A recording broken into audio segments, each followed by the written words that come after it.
रिद्धि जरीवाला કરીને એક મહિલા છે, તેઓની બર્થડે હતી.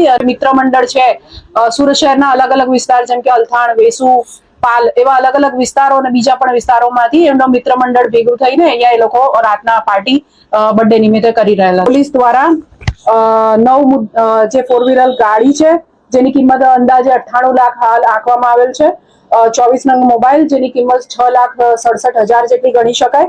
એમ મળી કુલ 1,04,67,000 જેટલો મુદ્દામાલ પોલીસ દ્વારા આ કામે પોલીસ સ્ટેશન ખાતે મુદ્દામાલમાં જમા કરાવવામાં આવેલ છે. ડુમસ પોલીસ સ્ટેશનનો સ્ટાફ ગતરોજ પેટ્રોલિંગમાં હતો અને બાતમી મેળવવાનો પ્રયત્ન કરેલ. તે દરમિયાન અહીં હેડ કોન્સ્ટેબલને એક રાત્રિના યોજાનાર એક જે દારૂની મહેફિલ છે એ અંગે પાકી ચોક્કસ બાતમી મળતા પોલીસ ઇન્સ્પેક્ટર MV પટેલ અને એમની ટીમ દ્વારા ગઈકાલે રાત્રે સુલતાનાબાદ ખાતે આવેલા બાપુજીની વાડી જે ફાર્મ હાઉસ છે ત્યાં ગાડી રેડ કરવામાં આવેલ છે અને રેડ દરમિયાન કુલ 22 વ્યક્તિઓ દારૂની મહેફિલ કરતા પકડાઈ આવેલ છે. જે પ્રાથમિક પૂછપરછ દરમિયાન જણાઈ આવેલ છે કે આ લોકો જે એક લેડીની બર્થડે હતી એ બર્થડે ની અંદર એના માટે આ પાર્ટીનું આયોજન કરેલ હતું. પોલીસ દ્વારા મોડી રાત્રે 2:30 વાગે આ જે ફાર્મ હાઉસ છે તે ખાતે રેડ કરીને તમામ જે કાયદેસરની કાર્યવાહી કરવામાં આવેલ છે અને જે પ્રોહિબિશન એક્ટ છે એની સંબંધિત કલમો હેઠળ ગુનો દાખલ કરીને આગળની કાર્યવાહી કરેલ છે.